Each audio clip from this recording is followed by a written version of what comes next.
श्रीमान अब्दुल रहमान जी।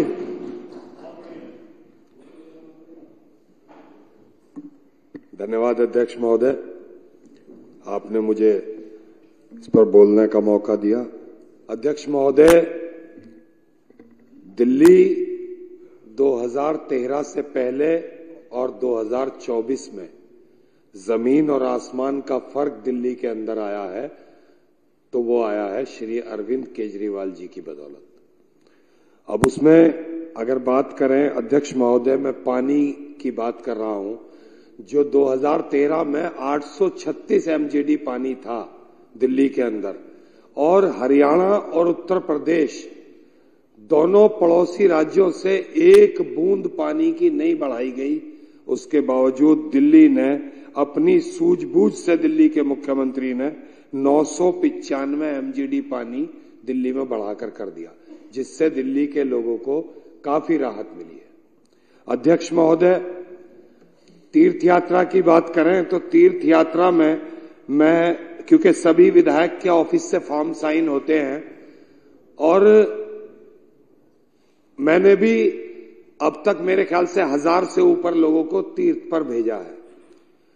लेकिन जो लोग तीर्थ पर जाते हैं और मैं उन्हें बस में बिठाता हूं, तो उनकी आंखों में एक अजीब सा वो होता है, और वो कहते हैं कि हम सपना देखा करते थे कि हम कब वैष्णो देवी जाएंगे, हम कब जो है दूसरे तीर्थ स्थलों पर जाएंगे, तीर्थ यात्रा पर कब निकलेंगे, लेकिन हमारा इंतजाम नहीं हो पाता था, या कोई पैसे का इंतजाम नहीं था, या बच्चे इस काबिल नहीं थे।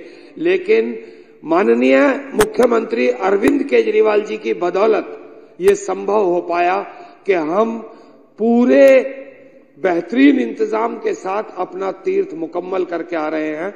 तो मैं धन्यवाद देना चाहूंगा अरविंद केजरीवाल जी को और दिल्ली की सरकार को कि उन्होंने इतनी बेहतरीन योजना दिल्ली में लागू की कि दिल्ली के तमाम बुजुर्ग आज गुणगान करते नहीं थकते हैं। अध्यक्ष महोदय, दिल्ली में एक स्कीम लागू हुई थी, फरिश्ता स्कीम के नाम से। अगर दिल्ली में किसी भी जगह पर कहीं भी किसी का एक्सीडेंट हो जाता था, तो अध्यक्ष महोदय कोई भी शख्स उठाकर उसको नजदीक के अस्पताल में एडमिट करा दिया करता था, और उसका पूरा इलाज, चाहे वो प्राइवेट हॉस्पिटल हो या सरकारी हॉस्पिटल हो, वो दिल्ली की सरकार की तरफ से होता था। अध्यक्ष महोदय, अभी कुछ दिनों से उस पर कुछ रोक लगा दी गई है, वो हो नहीं पा रहा, लेकिन उससे इतना लाभ हुआ था कि अध्यक्ष महोदय, उस योजना के चलते 24,000 ऐसे लोग जो सड़कों पे दुर्घटनाग्रस्त होने के बाद जिनको बचाना बहुत मुश्किल था, उनकी जान दिल्ली सरकार की इस योजना के तहत बच गई, और अब वो आज अपने बच्चों का पालन पोषण भली भांति कर रहे हैं ठीक होकर। अध्यक्ष महोदय, हम बात करें दिल्ली में सुरक्षा की, तो लोग कहते तो बहुत है अध्यक्ष महोदय कि दिल्ली सुरक्षित है, दिल्ली ये है, दिल्ली वो है। दिल्ली में अभी 280 में हमारे BS जून साहब ने दिल्ली पुलिस के हालात बताए थे, लेकिन जो 1,35,500 CCTV कैमरा माननीय मुख्यमंत्री अरविंद केजरीवाल जी और आम आदमी पार्टी की सरकार ने दिल्ली की गलियों और सड़कों पर लगाए हैं, अध्यक्ष महोदय, अगर वो न लगे होते तो आज दिल्ली में हर गली, हर कूचे में वारदात घट रही होती।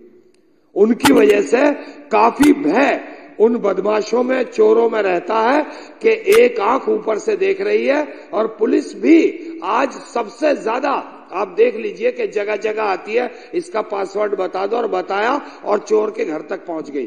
तो अध्यक्ष महोदय, मैं धन्यवाद करना चाहूंगा अरविंद केजरीवाल जी का, मुख्यमंत्री जी का और दिल्ली की सरकार का कि उन्होंने CCTV लगाकर दिल्ली को सुरक्षित किया। अध्यक्ष महोदय, दिल्ली के अंदर एक वाईफाई स्कीम लाई गई थी, जगह जगह वाईफाई लगे थे, पढ़ने वाले बच्चे और दूसरे लोग, आने जाने वाले लोग उसका बड़ा लाभ उठा रहे थे।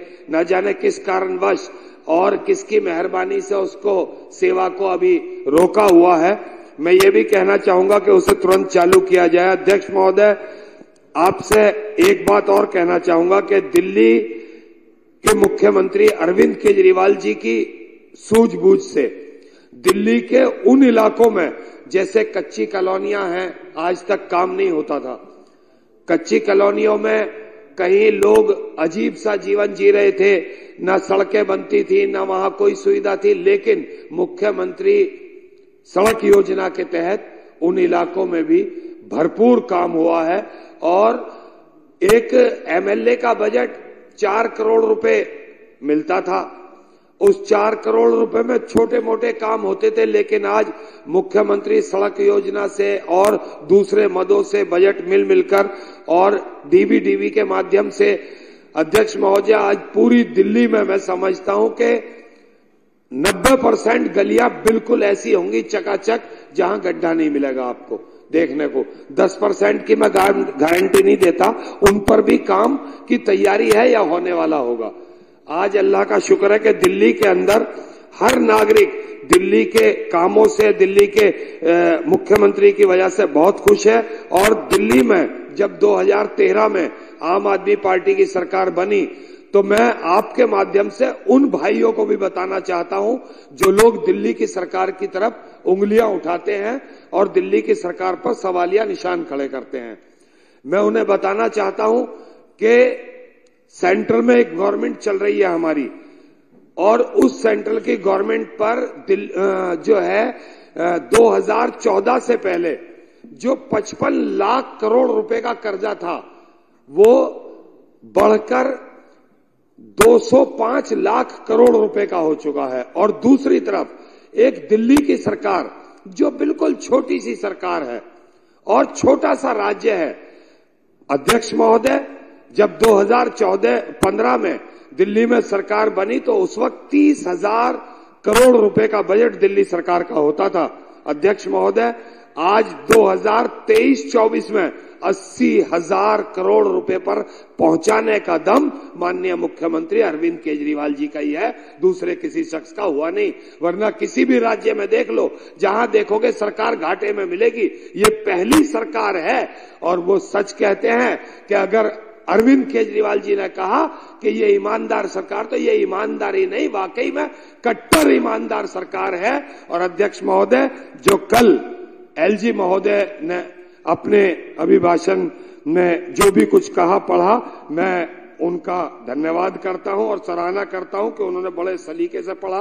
और जिन लोगों ने उसमें विरोध उत्पन्न किया, मैं उनके लिए बस कुछ कहना नहीं चाहता, इतना कहना चाहता हूं, भगवान उनको सद्बुद्धि दे। बहुत बहुत धन्यवाद, शुक्रिया।